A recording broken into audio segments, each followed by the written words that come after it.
A great day. My name is Jay Brown, the Happy Entrepreneur, and welcome to the Happy Entrepreneur Show, the #1 business development and revenue focused late night show in the country where we are on a mission. And our mission really is to empower. Our mission is to inspire. And our mission at the end of the day is to provide you, that's right, you, the hard-working entrepreneur, with all of the resources that are necessary to execute that big vision you have for the people you were called to serve. In this episode, we have the one and only Bruce Hill. He's in the building, ladies and gentlemen, and he'll be talking about better questions, better clients. What's going on, Bruce Hill? How are you? Not just good, I'm great. I might end up on the cover of Frosted Flakes. Shay, thanks for having me. Good, man. I'm so glad you're here. Thanks for being here. Thank you to viewers. Thank you for tuning in. You have choices and you choose to be with us. Thank you so much. You know, before we get started about better questions, better clients, can we just address the elephant in the room if we can, which is why are entrepreneurs or business owners these days, why are they so afraid, or why do they hate selling? I'll say that. They're not afraid. Why do they hate selling so much? You know, I have one mission, is to make sales simple. But we should never confuse simple for easy. Sales puts us in front of our 3 least favorite things as humans, as leaders, as people. We're in front of uncertainty. How's this going to go? We're in front of judgment. What are they going to think of me? And it puts us directly in front of rejection. What if they say no? And that's tough for a lot of people. So what I teach is very simply, I'm not in the convincing business, but I do want to help you hear yes more often without sounding salesy. And we do that through asking better questions. What do you say to the person that's listening right now? And they're like, I like this. I mean, I like the better questions. I like he has an angle, Shay. But as an entrepreneur, they're leaning forward and they're saying, I'm not a salesperson. I'm not trying to convince anybody to do anything, but I just feel bad when I ask for the business. What do you say to that person that's watching now? I'm really glad you're here. My biggest success story is working with me isn't going to turn you into the killer closer. It's not going to turn you into the master manipulator. My goal, if you work together with me hand in hand, I can't do it for you, but we'll do it together, is to help you hear yes more often. But being your authentic self. So put all that aside and ask yourself this question, right? Better questions get better answers. Do I believe that working with you will improve your life or business? If the answer to that question is yes, it's your duty, it's your obligation, it's your responsibility to give them a chance to work with you. Give them a chance to tell you yes. If they decide not to, that's on them. But if what you do makes the world a better place, why wouldn't you give people a chance to work with you? I love it. Now, everyone doesn't know who you are. Some people are watching saying, wow, Shay, who is this person? I haven't read his bio yet. Okay, Shay, I didn't go Google him, Shay. I don't know much about him. Don't worry. We're going to get to that in just a moment. But you talked about better questions, better clients. When you say better questions, take a moment and talk about why questions are so important inside of a person's business and inside their sales process.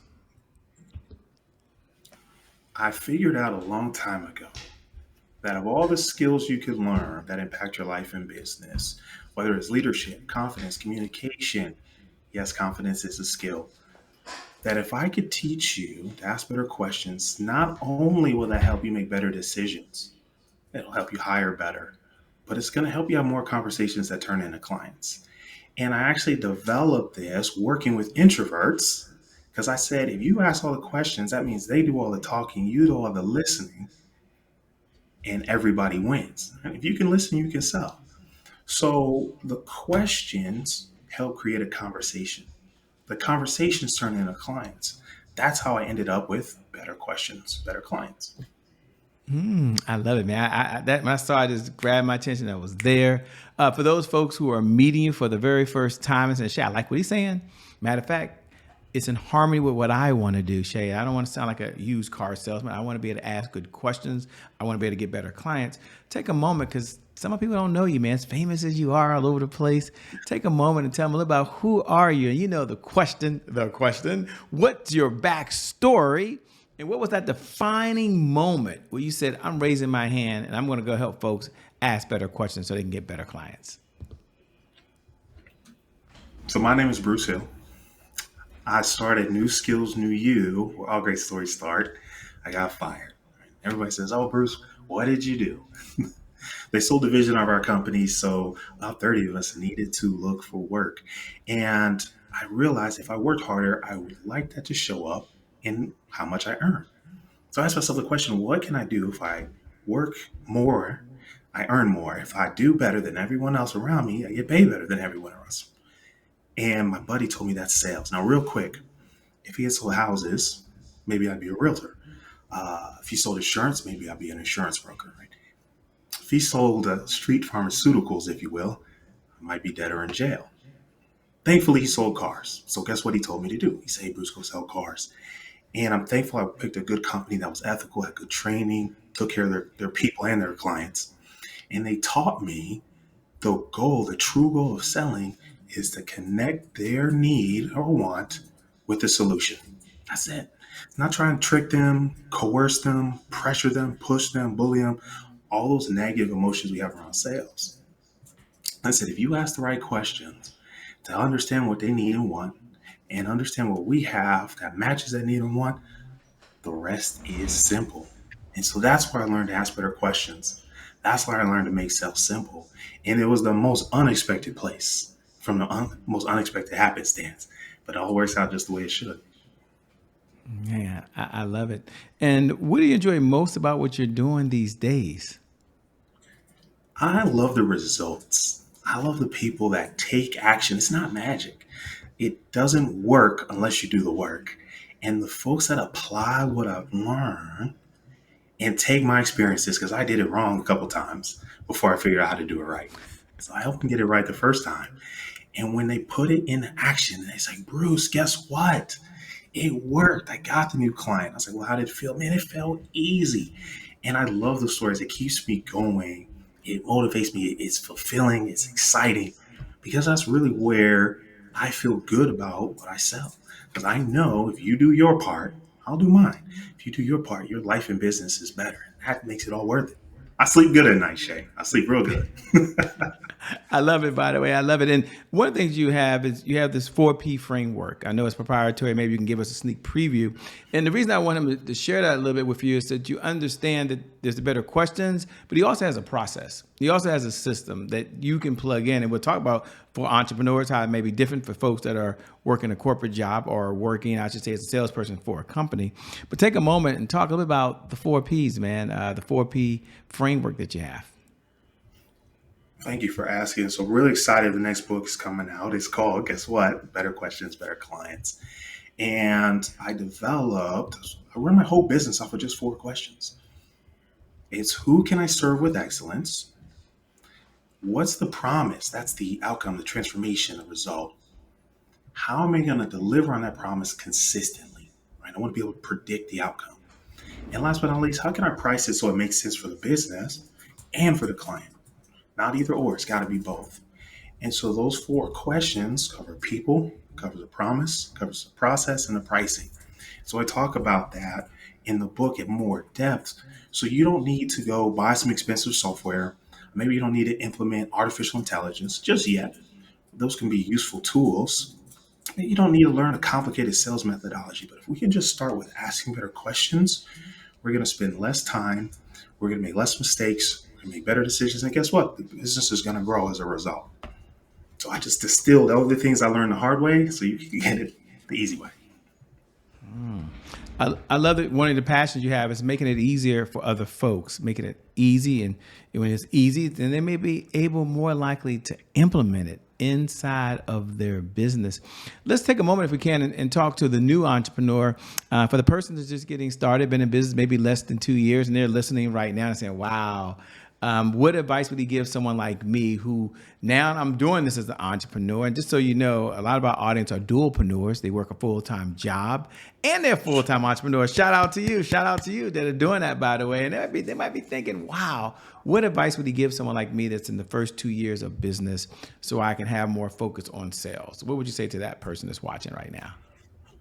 Man, I'm really excited. I just recorded a podcast segment with the Russell Entrepreneur Center Innovation. No, I said it backwards. Russell Innovation Center for Entrepreneur, RICE for short. And they asked the same question. What I realized, we spend a lot of time planning, a lot of time designing, a lot of time recording, but we don't spend much time talking to the people that can pay us. We don't spend as much time, like a disproportionate amount of time, adding value to people that can bring us business. So whether that's directly as a client, through collaboration, or a referral partner. So the number one thing, if you're just getting started, is to figure out what can you do today that can help you get paid today. Most of the time, it's not a business card. Most of the time, it's not another social media post. Most of the time, it's not a website. It's having a conversation or conversations directly with the people who are looking for the solution you provide. I like that. Looking for the solution that you provide. I love how you're so solution focused, ladies and gentlemen. And now we're going to go to all you seasoned folks that are watching right now. And I know y'all, because Shay, I know exactly what he's saying. Shay, I can teach what he's teaching. Shay, I've been doing this for a lot of years. But here's what I know about all successful people. They have one thing in common, and they believe they can always get better. And so I'm going to ask if my good friend on the other side, Bruce, can say, you know what, talking to all my seasoned vets out there, and maybe it's the same thing, I don't know, but here's what he would share with you to help you build your business, help you attract more folks, help you be able to close more deals, and really get the business to the next level. What would you say to those folks out there that are watching right now, Bruce? So whether you have 10 employees or 10,000, the biggest opportunity in the corporate space, they call it sales enablement. And that means, how do we make it easier to find the people that are looking for us, that are looking for our solution, and do it more quickly? So how do we make it easier for the right people to do business with us, and how do we do it more quickly? That question is an iterative process. We're going to test it and improve it over and over and over again. So where people end up bottlenecking is, a lot of times the founder is leading the sales. They might have one rock star on the sales team, and they're not able to duplicate their success. So we focus on that third P in the 4Ps framework, is a process. How can we predictably duplicate these results? The answer to that question is the difference between a multiple, right? 3, 5, 10x in your business. That's where a lot of people get stuck. As I was listening, that's a perfect segue to a segment we have here called Today is My January 1st. Now, for those folks who tune in every night at 11 p.m. Eastern Standard Time, you already know what we're about to do. You might even wait for this moment every day, every night to be able to say that. And you can go ahead and say those magical words right now. Today is my January 1st. Happy New Year to you, by the way. For all the other folks who are tuning in for the very first time, trying to figure out what's going on, what is this all about? Today is my January 1st is our personal mantra here at the Happy Entrepreneur Show. It represents a fresh start. It represents a do-over. It means our past, no matter how dark and gloomy that past may be, or how bright and sunny that past may be, the past really no longer equals the future. And so my question for Bruce on the other side is really twofold. Number one, when you hear those words, today is my January 1st, what do you hear? What do you hear? And number two, was there ever a setback in your life? Maybe his life was perfect. We'll figure this out. And if it was, how did you bounce back from it, man? We want to know, how did you bounce back? No, it wasn't perfect. I could tell you stories that make you laugh and stories that'll make you cry. One of my favorite periods of time, remember I started off selling cars, and I got pretty good at it. I started off pretty bad. I'll tell you that story some other time. And I got pretty good where I won back-to-back nationwide awards, where I ended up top 100 in a company of over 5,000 employees. And then I decided to quit. I said, man, I believe I can do more. So I went to outside sales. I didn't know this, but this was my second foray into entrepreneurship. There's no salary. It was 100% commission. That means if you sold, you got paid. If you didn't sell, you didn't get paid. And I thought it was going to be easy. Remember, I told you sales is simple, but it ain't always easy. The first month I sold $0 in commission. The second month I got $7 in commission. The third month I got $300 in commission. 90 days to make $307. I don't know about you, but some people start calling you after that first 30 days, right? So people start calling you after 60 days and they're not calling to wish you happy birthday. So I had a choice. This is my January 1st. I said, what am I going to do differently to get different results? Do I pivot or do I persevere? And I realized that working harder wasn't working. And I asked myself a question. What do I need to do differently? So I got advice from someone who was ahead of me. I got better information on our products and services. And then I asked myself, what was I doing that got that $300? And I was like, I need to narrow down on that. That's where I want you on your January 1st to think about. What do I need to know? Who do I need to talk to multiply my efforts? Because working harder just isn't going to work. And as a result of that, I doubled my income, right? The next month, I made more than I did in the first 3 months. And the next month, I doubled it. The next month, I doubled it again. The 5th month in a row, I doubled it. The 6th month in a row, I doubled it. And I didn't go backwards until I transitioned to the sales manager. And it starts with the quality of the questions that we ask. I was working less and getting more done. Why? Because the quality of the information had changed. Because the quality of my actions had changed. We talk about working smarter. That doesn't mean work less. Work the same amount, a higher level of intelligence. That's what better questions does for you. I love it, by the way. And I love your transparency. I love your honesty. One of the questions I love to ask when we have time now, is what's one of the best pieces of advice you've ever been given? And we'll say it in a way in context for the audience so we understand you're not coming off the mountain with the 10 commandments here, but you maybe have had so many mentors you work with already, right? You've read so many books. You probably watch more videos. You can remember these days. But if you had to step back and say, this is the best piece of advice I've ever been given, what would it be and why? I'm actually going to give you 2 pieces, if I may be so bold. Absolutely. My mentor, Dr. David Twilley, told me, Bruce, the only business is people. So we look at that first P of the 4P framework. I ask, who can I serve with excellence? Those are the people, the ones that show up every day, the ones that log in, the ones that are putting the prompt into whatever GPT. Those are the people we're here to serve. And remembering that changes and improves the quality of your business decisions. The second piece of advice, is a quote from yours truly, is that one new skill will change your life. Just one new skill will change your life. It isn't moving to a new state. It's not going to be changing presidents. And it's not even going to be as significant more money. Although that last one could be pretty helpful to some folks, I'm sure. But the difference between where you are and where you want to be is the skills you've acquired. That's why I teach one new skill will change your life. That's how we built the whole business. One, just one skill. How important is that? What does success look like for you these days, man? I know it means different things to different people depending on where they're in their life. But when you step back and think of the word success for you, for where you are, what does it look like? What does it feel like? There's 2 measurements of success for your externally and then internally. I think externally, a reflection of success is how many people have helped you become more successful. John Maxwell teaches that the highest level of leadership is someone who creates more leaders. So one of our goals internally in New Skills, New You is to impact 2,500 small businesses and change the statistics of how many of them succeed.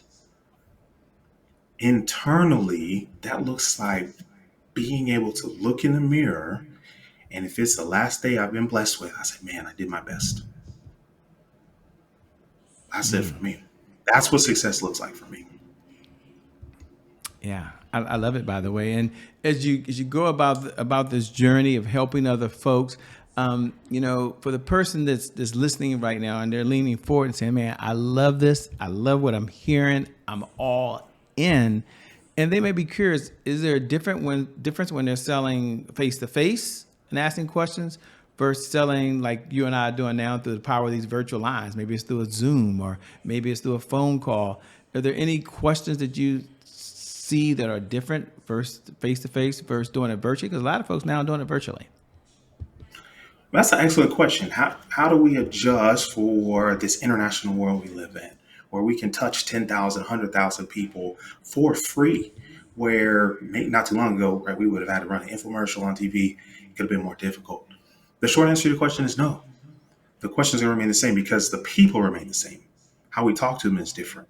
So on a Zoom, maybe you don't have any socks or shoes on, right? In person, unless we're on the beach, we'd appreciate if you wear your socks and shoes, right? So there's some subtleties on how we interact, but at the end of the day, the only business is people. So we're going to talk to them like they're people. We're going to ask questions about what's important to them, what's holding them back from where they want to go. What have you tried before is one of my favorite questions. Like, hey, listen, I know what I'm going to recommend, but what have you tried before? And that's really stimulated some conversations. The only thing you want to be aware of, let's say like this platform we're on now, is can they respond? How you listen changes from in person to virtual. So that might be a chat, right? It might be the comments in person. It might be a hand on the shoulder or a handshake. Other than that, the questions are going to stay the same. I love it, man. Good answer. Appreciate that. You know, if we come down the home stretch, I'm curious before we do that, what do you do for fun? We're not out selling, helping people ask better questions, get better clients. What do you do in your spare time, man, just to enjoy life a little bit when you're just not saving the world? You decide to chill out a little bit. What are you doing? Man, I love that question because my hobby is teaching and training. That's what I love to do more of. When I have a little extra time, I'll write a training, I'll answer a question for someone online, I'll make a video about it. And I'm working on putting some separation between business and fun, but I love what I do. So they say you don't work a day in your life. I do enjoy reading. I think, oh, I can pull it up. I wonder if I can pull it up real quick. I always love to give the Sure, go exact ahead. number. Yeah. Where here it is. Since 2018, I've read 303 books. Wow. So if you ever wonder, like, man, this guy has an answer for everything, because I've read a lot and then I've done a lot. So I try and teach from experience, and the things I read, that's how I lead. So I want to set the example. And then I travel. I like to travel and eat good food. Just came back from my first international speaking gig tour in Italy and Greece. So that was really exciting. But see, even then, right, I'm traveling, I'm teaching. And so it kind of all comes around in a circle and supports each other. So Oh man, how cool is that? Now you can't leave us hanging and say you read 313 books and not tell us just one of the books you read and what you enjoyed about it. I mean, we're just curious. Shay threw out 313 books. Is a guy reading science fiction? I mean, what is he reading? I mean, what's one of the books that he's read that he's enjoyed? We're just curious. I mean, we're just curious. I love that question because you're like, hold on. Let's not skip past that. One of my favorite books, if I not so humbly say so, is Better Questions, Better Clients. It really is. I'm really proud of that project. I interviewed over 30 professionals across the world to make that book possible. And it's just really exciting to read words that you produce, that you organize, that you collected. After that, I would say Think and Grow Rich. A friend and I are reading that again the second time this year. And every year we try to revisit it. And that's been a big part of our growth and our success. So the first one's Better Questions, Better Clients. Grab a copy. And Think and Grow Rich. That's one I revisit frequently. Wow. I love it, man. Let me say two things. First, appreciate you being on the Happy Entrepreneur Show. As we come down the home stretch, a two-part question. Number one, what type of clients are you looking to work with these days? Because I'm not sure if your firm's taking on any additional clients. We want to know that. And number two, how can folks best connect with you? How can they stay in this conversation over and beyond the day? Where should they go? What should the website be? What should they do? Talk to us. It sounds really good, right? Ask better questions, you get better clients. A very simple question you might ask is, what are better questions? So I created a toolkit to help you out. So you visit askingbetterquestions.com, askingbetterquestions.com. Just put the code podcast in there. If it's not there, leave it blank. I'm still playing around with how we filter that. Most important is, I want to get you the Better Questions toolkit to teach you how to ask better questions so you can have better conversations, so you can have better clients. That's a free gift to you. And of course, part of that, you'll be able to connect with me on social media, and we'll stay in touch through askingbetterquestions.com. My favorite client, Shay, no matter the stage of business they're in, I love startup founders, especially in the SaaS space, technical founders. Those are people I can help a lot, who I can serve with excellence. And I love professional service businesses, speakers like yourself, coaches and consultants, anyone who sells something that's a service, right? I can't take it home, put it in a box, but we need to deliver it with excellence. Again, those are people I can help transform their life and business. Well, let me say thank you so much for being on the Happy Entrepreneur Show. I appreciate it. Can't wait to have you back again soon. Thank you. Thank you. And thank you to viewers. Thank you for tuning in. Again, without you, well, we don't have a show, by the way. You got a lot of choices, and you choose to be with us. I never get tired of reminding you, every night at 11 p.m. Eastern Standard Time, no matter what's going on in your life, whether you're going to that next level of success or you've been hit with the punch that you never saw coming. The one thing I do believe is that today is your January 1st. And because of just that one reason alone, I believe your best is still yet to come. Your best is yet to come. Your best is yet to come. With that being said, my name is Shay Brown, host. Been a pleasure and an honor. And we'll see you on the other side. Thanks a lot, man. I appreciate all you're doing, by the way, man. Thank you for rocking out on that side. Thank you all. Thanks We're out of here. Peace, everybody.